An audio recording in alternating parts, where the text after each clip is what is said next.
이 시간에 우리들에게 주시는 하나님의 말씀입니다. 구약성경 사사기 3장 12절로 30절까지 하나님 말씀을 봉독하겠습니다. 이 계시의 말씀을 제가 읽을 때에 하나님의 음성을 다 함께 들으시기를 바랍니다. 이스라엘 자손이 또 여호와의 목전에 악을 행하니라. 이스라엘 자손이 여호와의 목전에 악을 행함으로 여호와께서 모압 왕 에글론을 강성하게 하사 그들을 대적하게 하심에 에글론이 암몬과 아말렉 자손들을 모아가지고 와서 이스라엘을 쳐서 종려나무 성읍을 점령한지라. 이에 이스라엘 자손이 모압 왕 에글론을 18배 동안 섬기니라. 이스라엘 자손이 여호와께 부르짖음에 여호와께서 그들을 위하여 한 구원자를 세우셨으니 그는 곧 베냐민 사람 게라의 아들 왼손잡이 에옷이라. 이스라엘 자손이 그를 통하여 모압 왕 에글론에게 공물을 바칠 때에 에옷이 길이가 한 규빗 되는 좌우에 날선 칼을 만들어 그의 오른쪽 허벅지 옷 속에 차고 공물을 모압 왕 에글론에게 바쳤는데 에글론은 매우 비둔한 자였더라. 에옷이 공물 바치기를 마친 후에 공물을 메고 온 자들을 보내고 자기는 길갈 근처 돌 뜨는 곳에서부터 돌아와서 이르되 왕이여 내가 은밀한 일을 왕에게 아뢰려 하나이다 하니 왕이 명령하여 조용히 하라 하매 모셔선 자들이 다 물러간지라. 에옷이 그에게로 들어가니 왕은 서늘한 다락방에 홀로 앉아 있는 중이라. 에옷이 이르되 내가 하나님의 명령을 받들어 왕에게 아뢰 일이 있나이다 하매 왕이 그의 좌석에서 일어나니 에훗이 왼손을 뻗쳐 그의 오른쪽 허벅지 위에서 칼을 빼어 왕의 몸을 찌르매 칼자루도 나를 따라 들어가서 그 끝이 등 뒤까지 나갔고 그가 칼을 그의 몸에서 빼내지 아니하였으므로 기름이 칼날에 엉겼더라. 에옷이 현관에 나와서 다락문들을 뒤에서 닫아 잠그니라. 에옷이 나간 후에 왕의 신하들이 들어와서 다락문들이 잠겼음을 보고 이르되 왕이 분명히 서늘한 방에서 그의 발을 가리우신다 하고 그들이 오래 기다려도 왕이 다락문들을 열지 아니하는지라. 열쇠를 가지고 열어본즉 그들의 군주가 이미 땅에 엎드러져 죽었더라. 그들이 기다리는 동안에 에옷이 피하여 돌 뜨는 곳을 지나 스이라로 도망하니라.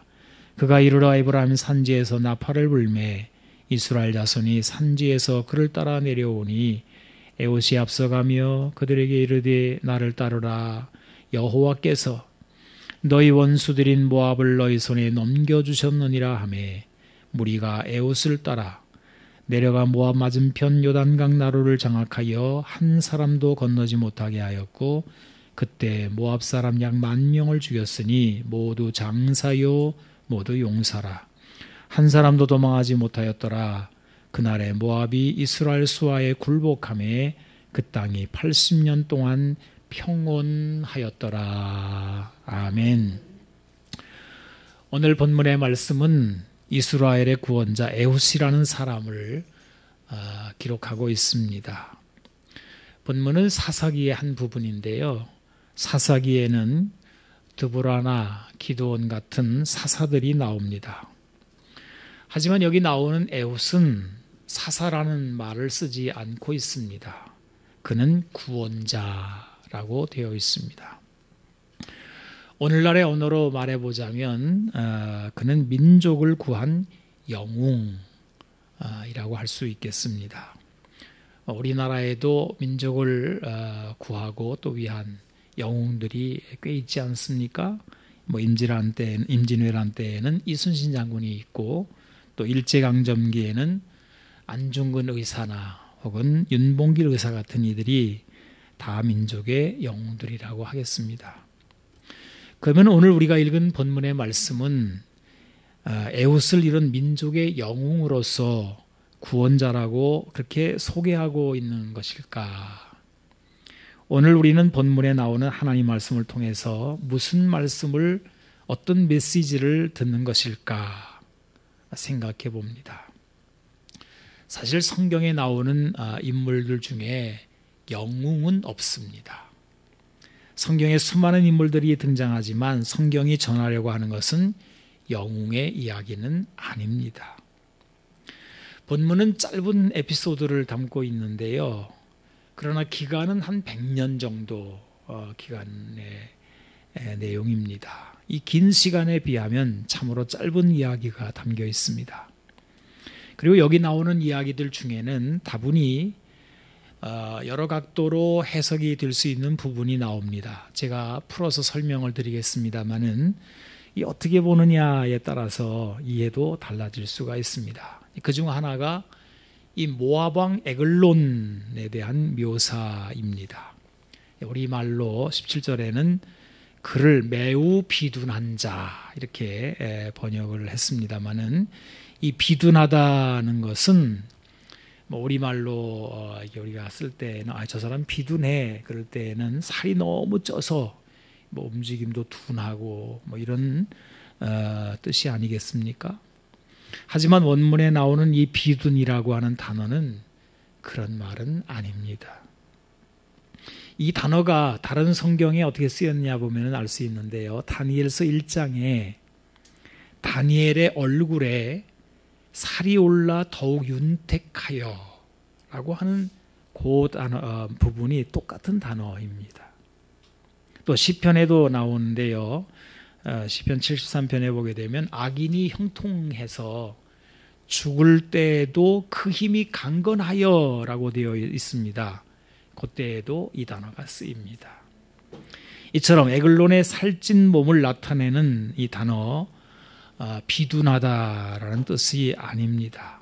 힘이 넘치는 거구의 몸이라는 뜻입니다. 특히 이 단어가 형용사로 쓰였는데요. 오늘 본문에 보게 되면은 이 단어가 사람에게 쓰일 때에는 형용사로 쓰지는 않는다고 합니다.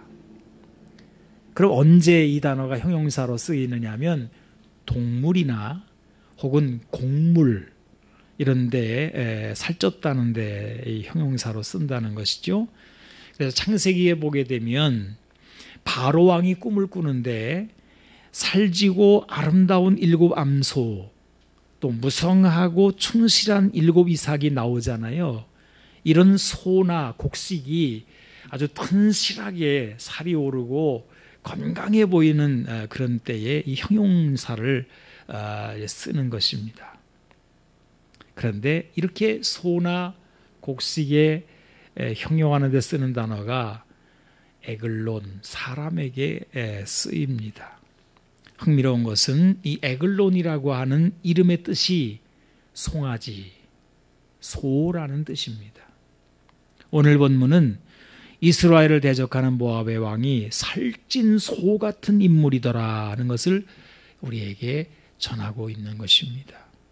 그는 강한 자입니다. 인간의 탈을 쓰고 있지만 짐승 같은 자입니다. 그리고 에글론의 부하들 역시 하나같이 강한 용사요 장사라고 29절은 밝히고 있지 않습니까? 그런 자들이 10,000명이나 있습니다. 지금 이스라엘은 강한 모압의 굴레 아래 신음하고 있다는 뜻입니다. 여기에 한 가지가 더 붙습니다. 모압 왕 에글론, 이 살찐 소 같은 자가 아말렉 자손들을 모아가지고 와서 이스라엘을 지배했다는 것입니다. 여러분, 아말렉은 이스라엘의 원수입니다. 아말렉과 이스라엘은 천적 같은 관계입니다. 이상하게도 아말렉은 이스라엘을 사명처럼 괴롭힙니다. 이유도 없이 보기만 하면 빼앗고 죽이고 멸망시키려는 짓이 꼭 마귀 사탄을 닮았다고 할 자들이 바로 아말렉입니다. 이 중동의 그 고고학을 연구하는 분들에 따르면 이 아말렉은 대상들이라는 거지요. 여기저기 다니면서 물건도 팔고 이런 사람들인데 단순히 장사꾼들이란 뜻이 아니라 여기저기 엿보고 염탐하고 다니면서 어느 성이 정비가 잘 됐는지 어느 성이 취약한지 이런 것들을 정보들을 잘 알고 틈만 나면 도적질을 하고 틈만 나면 못된 짓을 하는 그런 부류라는 것입니다. 아말렉이 그런 존재라는 것입니다. 아말렉이 이스라엘 백성들을 해하려고 했던 절정이 에스더서에 나오지 않습니까? 하만이라는 인물이 바로 아말렉 사람입니다. 오늘 우리가 본문의 말씀을 대할 때 바로 모압 왕 에글론과 만 명의 그의 부하들과 아말렉이 합쳐져 얼마나 강한 세력으로 하나님의 백성을 대적하고 괴롭히는지를 보게 되는 것입니다. 이것은 인간의 힘으로는 어찌 해볼 도리도 없고 벗어날 수 없는 중한 멍해입니다. 모압 왕 에글론이 종려나무 성읍을 점령했다. 이렇게 본문은 이야기합니다. 이 종려나무 성읍이란 여리고 성을 일컫는 말인데요. 이스라엘이 여리고를 빼앗긴 것입니다. 우리 사람이 뭔가를 잃어버렸을 때 그 중에서도 아주 뼈아픈 손실이 있을 수 있는데 이스라엘 백성들에게 여리고가 바로 그러했습니다. 여리고는 이스라엘 백성들이 가나안 땅을 점령한 첫 열매, 그러니까 상징 같은 곳입니다. 그것도 인간의 힘이나 지력으로 얻은 것이 아니잖아요.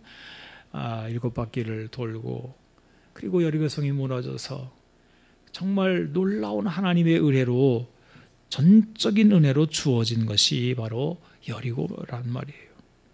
그리고 이 여리고라고 하는 곳은 아주 천혜의 장소입니다. 가나안 땅에 필수적인 물과 과실수가 풍성한 곳이고 교통의 요충지입니다. 이러한 여리고를 빼앗긴 것은 너무도 원통한 일이었습니다. 이스라엘 백성들은 단지 여리고를 빼앗긴 정도가 아니라 모압 왕을 섬겨야만 했습니다. 때마다 공물을 바쳐야 합니다. 그리고 이 고대에는 지배자가 섬기고 있는 종교를 받아들여야만 했습니다. 그래서 이스라엘은 모압의 신을 모시고 살게 됩니다. 이렇게 물질적이고 정신적이고 영적인 압제를 18년간 당했다라고 말씀하고 있는 거예요. 여러분, 하나님의 백성이 왜 이런 압제와 굴욕과 고통을 당하게 되는 것일까요? 그리고 어떻게 이런 상황에서 벗어나게 된 것일까요? 본문의 말씀은 아주 짧게 설명합니다. 이스라엘 자손이 또 여호와의 목전에 악을 행함으로 이런 일이 일어났고 이스라엘 자손이 여호와께 부르짖음에 그들을 위하여 한 구원자를 세워 구원하셨다라고 말씀을 하십니다. 이제 하나님이 보내신 구원자를 보겠습니다. 그 구원자를 오늘 본문은 베냐민 사람 게라의 아들 왼손잡이 에훗이라고 소개하고 있는데요. 이것이 우리가 본문을 통해서 알 수 있는 에훗에 대한 프로필의 전부입니다. 그리고 에훗은 공물을 바치도록 직임을 받은, 이거 공무원이라고 해야 되나요? 그런 사람임을 본문이 밝히고 있고, 그런 에훗이 날선 칼을 한 자로 제작을 해서 몸에 숨겼다는 것이 우리가 살필 수 있는 에훗의 전모입니다. 이 칼의 용도는 정해진 것 같습니다. 바로 암살용입니다. 에훗은 모압 왕을 암살하기로 결심한 것입니다. 여러분, 과연 에훗이 에글론을 죽일 수 있을까요? 이것은 계란으로 바위를 치는 것 같은 것입니다. 불가능합니다. 에글론 자체가 자신이 짐승 같은 힘의 소유자고 거구의 몸입니다. 그는 숱한 용사들의 경호 속에 둘려져 있습니다. 이 짧은 칼자루 하나와 적장을 죽이겠다는 의지만으로 이룰 수가 없는 일이라는 것입니다. 그래서 이 공모는 허사로 돌아갑니다. 에훗이 공물을 바치고 그냥 물러나와 요단강까지 돌아와 버린 거예요. 그래서 본문 18절 이후를 보게 되면 에훗이 곡물 바치기를 마친 후에 길갈 근처 돌 뜨는 곳에서부터 돌아왔다라고 되어 있습니다. 암살의 의지를 품고 모압 왕 앞까지 갔지만 상황이 여의치를 않자 그냥 돌아오다가 요단강가에서 뭔가 다른 결심이 생겨서 되돌아왔다는 것입니다. 그리고 에훗은 모압 왕을 척살합니다. 여러분, 도대체 이 요단강가에 어떤 일이 있었기에 이런 반전이 일어난 것일까요? 오늘의 성경은 그 요단강 에훗이 되돌아선 곳을 길갈 근처 돌 뜨는 곳이라고 밝히고 있습니다.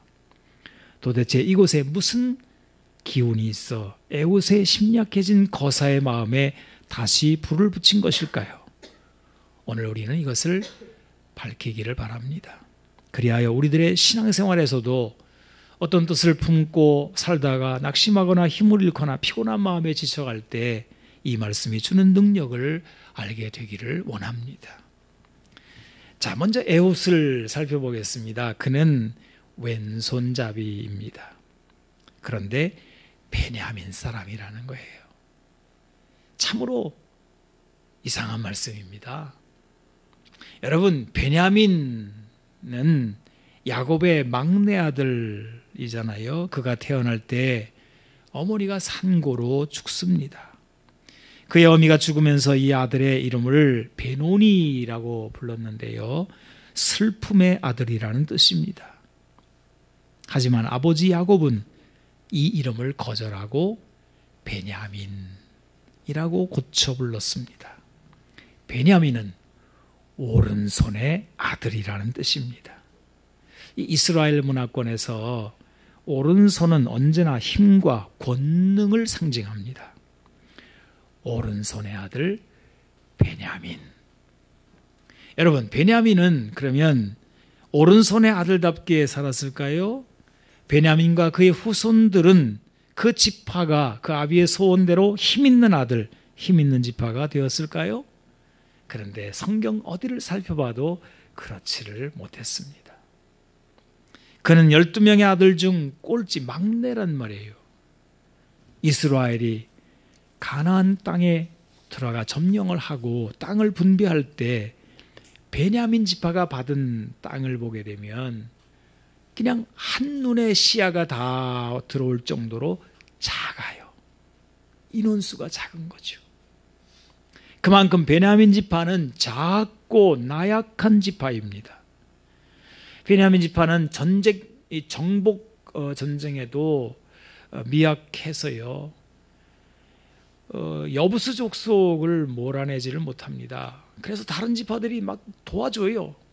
잘근잘근 씹어서 먹으라고 했는데 그것도 못하는 거예요. 얼마나 힘이 없는지. 더군다나 베냐민 지파의 옆에는 유다 지파와 에브라임 지파가 이렇게 있는데요, 이 두 지파는 언제나 내놓으라 하는 지파들입니다. 베냐민 지파가 이 사이에 끼어 숨도 제대로 못 쉬고 살아갑니다. 그런데 이 약하고 불쌍한 지파에서 하나님은 한 구원자를 일으키신 것입니다. 하나님은 이런 분이십니다. 사람이 볼 때 작고 나약하지만 하나님은 크고 작음으로 판단하지 않으십니다. 자, 다시 에훗 이야기로 돌아와 봅니다. 에훗이 베냐민 지파인데요, 그런데 웃기는 것은 그는 왼손잡이랍니다. 오른손의 아들이라는 지파의 왼손잡이 에훗이에요. 이게 뭔 시츄에이션입니까?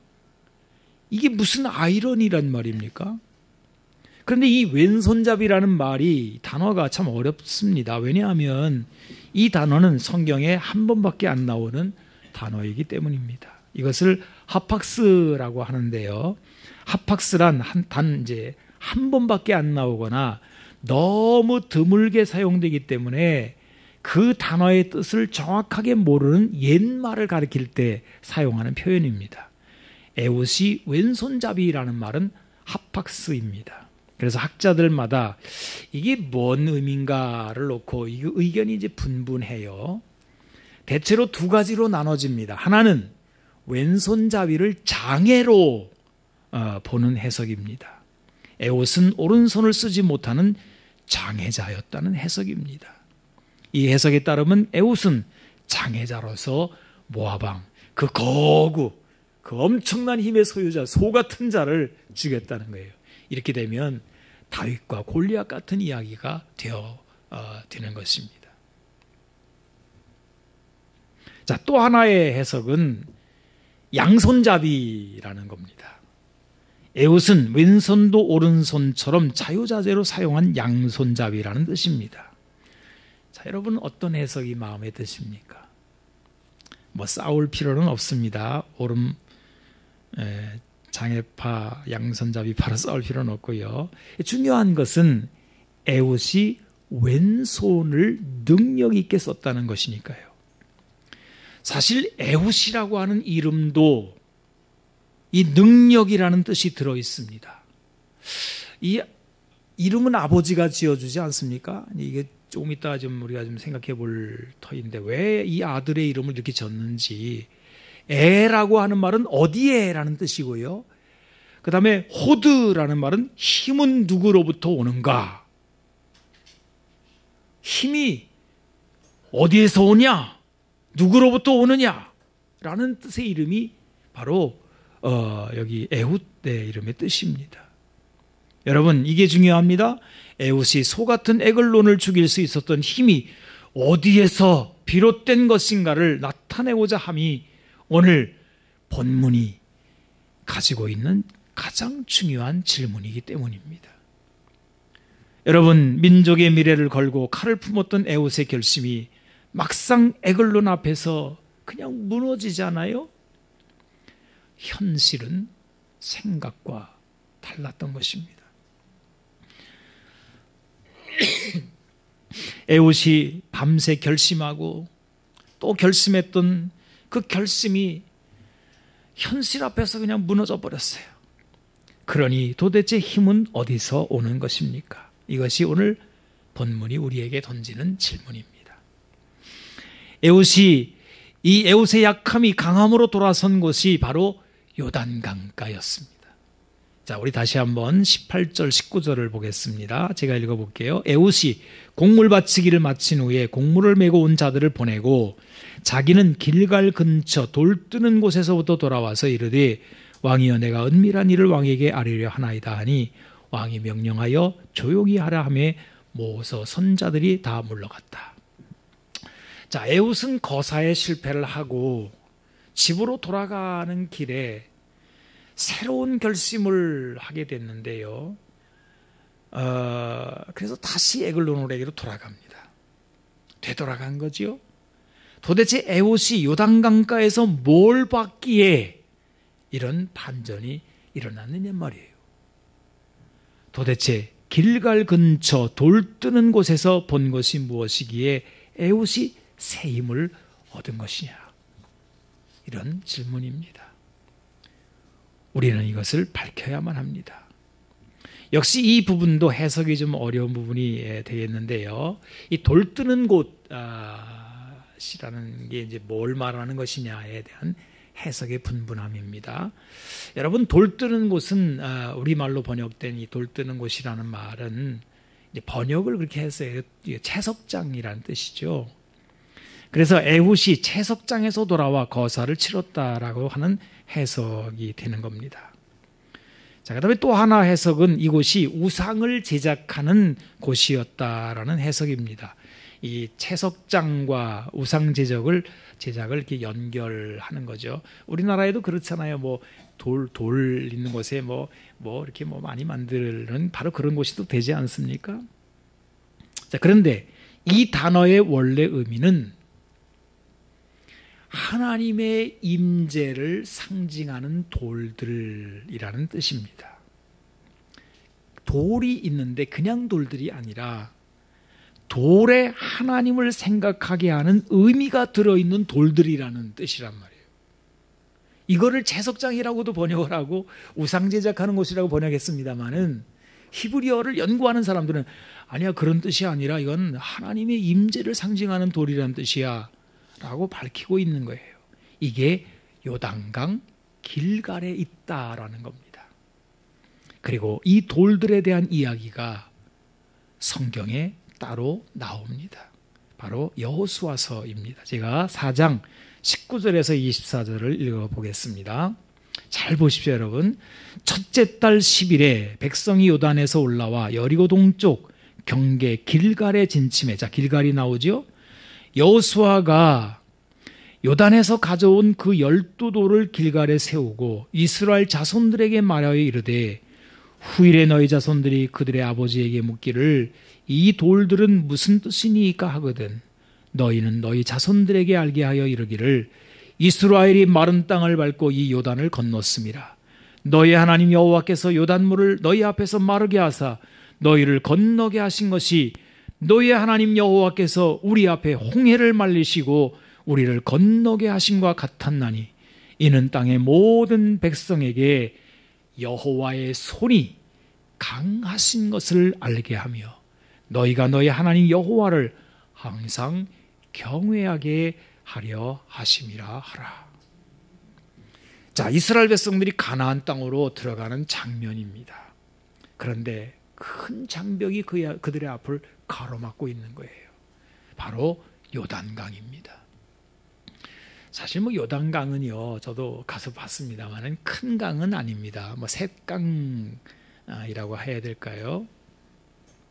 하지만 곡식 거두는 시기에는 언덕까지 물이 넘친다라고 되어 있습니다. 게다가 이 요단강은요, 진뻘 같아서 이렇게 물이 넘치는 시기에는 그냥 건널 수가 없습니다. 그래서 그냥 바라볼 수밖에 없어요. 세월을 보낼 수밖에 없다고요. 그런데 하나님이 이 요단강을 가르시고 마른 땅으로 이스라엘 백성들을 건너게 하셨습니다. 아주 놀라운 일이 여호수아서에 벌어지게 된 겁니다. 이것은 홍해가 갈라진 것과 같은 선상에 놓이는 하나님의 권능입니다. 하나님은 이 사건 이후에 명령을 하나 내리시는데요, 12돌을 가져다가 영원한 기념으로 삼으라는 것입니다. 그래서 12지파가 돌 하나씩 가져다가 12돌을 세웠습니다. 그것이 요단강 길갈에 있는 바로 이 돌들입니다. 여호수아는 이 돌들의 의미를 설명합니다.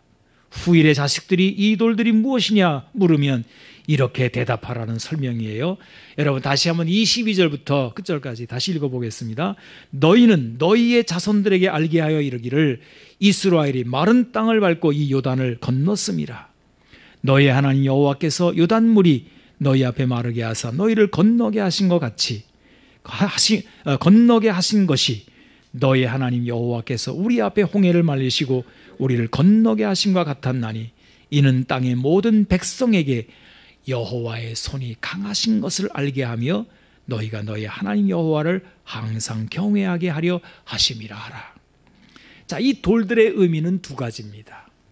하나는 하나님의 손은 강하다는 거예요. 그 다음에 둘째는 항상 하나님을 경외하라 라고 하는 것입니다. 여러분, 에훗이 이름이 힘은 어디에서 오는가? 그 이름을 지어준 아버지가 왜 그 이름을 지었겠습니까? 바로 이 돌들을 바라보면서 자기가 아들을 낳았을 때 내 아들은 하나님을 잊지 말라고 에훗이라고 줘야 되겠다. 에훗아, 힘은 하나님께로부터 온다는 것을 이 돌들이 말한다. 너의 이름은 에훗이야. 근데 이 에훗이 이 돌들을 요단강가에서 본 거예요. 아마 숱하게 오고 가면서 봤겠지만 그날 다시 보게 된 거란 말이에요. 우리는 여호수아가 이 돌들을 세운 때와 에훗이 활동한 때가 정확히 언제인지는 잘 모릅니다. 하지만 여호수아 때와 사사기 때가 겹쳐요. 그리 멀리 떨어져 있지 않습니다. 사사기 첫 구절은 여호수아가 죽은 후라고 시작합니다. 여호수아가 110세에 죽었는데요. 여호수아 생전에 있었던 놀라운 사건들을 목도한 세대가 다 떠나가고 그 후에 일어난 세대는 하나님을 잊어버립니다. 이런 상황이 사사기 2장 7절과 또 2장 10절에 이렇게 기록이 되어 있습니다. 백성이 여호수아가 사는 날 동안과 여호수아 뒤에 생존한 장로들 곧 여호와께서 이스라엘을 위하여 행하신 모든 큰 일을 본 자들이 사는 날 동안에 여호와를 섬겼더라. 10절입니다. 그 세대 사람도 다 그 조상들에게로 돌아갔고 그 후에 일어난 다른 세대는 여호와를 알지 못하며 여호와께서 이스라엘을 위하여 행하신 일도 알지 못하였더라. 여러분, 사람은 갑니다. 우리의 신앙 좋은 부모님들도 다 세월을 따라 세상을 떠나지 않습니까? 아마 여기 계신 분들 가운데 그 앞선 세대도 있고 또 자녀 세대도 같이 우리 교회에 이렇게 있는데요. 아마 자녀들 세대는 부모에 이끌려서 신앙생활하는 경우가 이제 많이 있을 겁니다. 우리 엄마가 그렇게 소원하는 게 우리들의 신앙생활이니까 교회 가주자 뭐 이런 것도 있겠지요. 그런데 그 신앙 좋은 엄마, 신앙 좋은 아빠는 이제 가는 겁니다. 그 다음에 어떻게 될까요? 에이, 엄마 돌아가셨는데 또 난 바빠, 이제 정신없이 사는데 교회는 천천히 나가자, 이렇게 돼버린단 말이에요. 하나님을 잊어버리면 모압 왕 에글론이 아말렉을 데리고 괴롭힙니다. 자그마치 18배 동안 말도 못하는 고통을 당한 다음에야 우리 어머니가, 우리 아버지가 신앙생활을 그렇게 하라고 했던 의미가 뭔지 이제 알겠다 라고 하면서 눈물 흘리며 하나님께 와서 하나님 살려주세요, 이렇게 돼버리는 거란 말이에요. 저는 우리 살렘교회 식구들이, 우리 자녀들 세대는 그렇게 어리석지 않기를 좀 바라는 마음이 있습니다. 여러분 스스로가 하나님 경외하기를 어렸을 때부터 배워서 부모 세대가 떠날지라도, 놀라운 이적이 일어난 시대가 더 지나갔을지라도 여전히 힘은 하나님께로부터 오며 하나님을 경외하는 마음이 항상 있기를 바라는 것입니다. 저 부모된 입장에서 저도 그래요. 저도 아이들이 있습니다만은 이제 장성했어요. 저도 떠나겠죠. 근데 우리 아이들이 정말 나 떠나도 교회를 열심히 다니고 신앙생활 잘할까? 이런 생각이 왜 안 들겠습니까?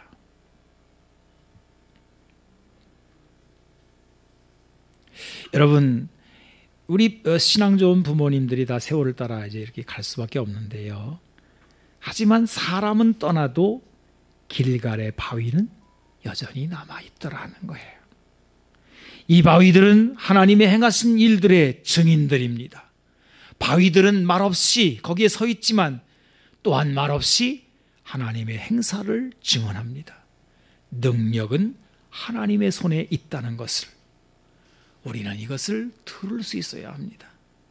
에훗은 그 손의 힘이 약해졌습니다. 에훗이 오른손 장애자인지 아니면 양손잡이인지 우리는 모릅니다. 하지만 우리가 아는 것은 에훗이 아무리 손에 힘이 있는 자라 할지라도 그의 결심이 아무리 장했어도 이것만으로는 감당할 수 없는 무거운 짐 앞에 그는 구원자가 될 수 없더라는 것입니다. 이런 에훗이 길갈에서 하나님의 돌들을 다시 만납니다. 이 돌들 앞에서 말없는 하나님의 행사를 증언한 돌들의 이야기를 그는 듣습니다. 그리고 에훗은 생각합니다. 능력은 하나님께 있다. 나는 이때 성령님이 에훗에게 임했다라고 믿습니다. 성경에는 그런 표현이 안 나오지만요. 하지만 이후로 기드온도 그리고 삼손도 그리고 다윗도 성령이 임하실 때 그 손에 힘이 생겼음을 알기에 이런 추정, 상상을 해보는 것입니다. 여러분, 우리 하나님이 하시는 말씀을 들어보십시오. 이사야 35장 3절로 4절을 보겠습니다. 너희는 약한 손을 강하게 하며 떨리는 무릎을 굳게 하며 겁내는 자들에게 이르기를 굳세어라, 두려워하지 말라. 보라, 너희 하나님이 오사 보복하시며 갚아주실 것이라. 하나님이 오사 너희를 구하시리라 하라. 이 이사야서의 말씀을 오랜 후에 히브리서에서 인용합니다. 히브리서 12장을 보게 되면 예수님을 바라보자 라고 말씀을 하시고 나서 피곤한 손과 연약한 무릎을 일으켜 세우고 저는 다리로 하여금 고침을 받게 하라는 말씀을 합니다. 지금 우리의 약한 손을 강하게 만드는 하나님의 돌은 히브리서에서는 바로 예수님이십니다. 성경은 예수님을 돌, 반석이라고 이미지, 지칭이라고 할까요? 그렇게 말을 합니다. 사도 바울은 대범하게도 이 반석은 곧 그리스도시라 라며 예수님이 우리의 구원의 반석이심을 증언합니다. 지금 우리에게는 요단강 길갈에 세워진 12개의 돌들보다 더 확실한 하나님의 반석이신 구원자 예수 그리스도가 우리 앞에 있음을 증언하는 말씀들입니다. 우리가 예수님을 바라보면 약한 손에 힘을 얻을 수 있습니다. 오늘 우리가 읽은 본문 가운데에는 손이라고 하는 단어가 연속으로 나오는데요. 왼손잡이 에웃의 손 이야기가 나오더니 28절과 30절에는 여호와께서 너희의 원수들인 모압을 너희의 손에 넘겨주셨느니라. 그날의 모압이 이스라엘의 수하에 굴복되매 그 땅이 80년 동안 평온하였더라 라며 이스라엘 백성들의 힘있는 손들이 거론됩니다. 힘이 다 빠진 이스라엘 백성들의 손이 힘있는 손이 된 것입니다. 그것은 하나님의 권능의 손에 그들이 붙들렸기 때문입니다. 하나님은 우리의 힘이십니다. 우리는 그를 의지하고 힘을 얻습니다. 이사야 12장 2절로 3절은 이렇게 선포합니다. 보라, 하나님은 나의 구원이시라. 내가 신뢰하고 두려움이 없으리니 주 여호와는 나의 힘이시며 나의 노래시며 나의 구원이심이라. 그러므로 너희가 기쁨으로 구원의 우물들에서 물을 기르리로다. 아멘. 기도하겠습니다. 하나님, 왼손잡이 에웃이 하나님을 의지하였을 때 일어난 일들을 오늘 성경에서 보았습니다. 주님, 우리의 결심이 얼마나 약한지, 우리가 시간에 따라서 얼마나 쇠약해져 가는지 주님이 아십니다. 그런 거로 힘은 우리에게서 나는 것이 아닌 것을 고백할 수밖에 없습니다. 주여, 우리들의 신앙생활이 갈수록 나약해지며 손에 힘이 풀려지는 것이 우리의 삶인 것을 고백합니다. 하지만 구원의 돌, 하나님의 능력의 행사를 나타내는 그 돌을 우리가 바라보며 우리의 힘이 하나님께 있음을 고백합니다. 주님, 에웃이 하나님의 손을 의지하고 구원자가 된 것 같이 우리에게도 하나님을 의지하였을 때 새 힘을 얻게 하여 주옵소서. 우리의 손이 힘있게 되어 주님을 섬기게 하여 주옵소서. 주님, 우리의 발도 어그러지지 않게 하시고 주님, 우리의 발에 풀린 힘들이 다시 새로워져서 주의 주신 길을 갈 수 있도록 주여 도와 주옵소서. 다음 세대를 축복하며 기도합니다. 부모의 세대가 하나님의 이적을 보았을 때 그 세대가 훌륭하게 하나님을 섬겼지만 이제 부모의 세대도 가고 또 표적의 시대도 가지만 우리에게 하나님을 증언하는 예수님이 계심에 다음 세대도 예수님을 의지하고 담대하게 세상을 이길 수 있도록 믿음의 길을 갈 수 있도록 주여 도와 주옵소서. 감사드리며 예수님의 이름으로 기도하옵나이다. 아멘. 아멘.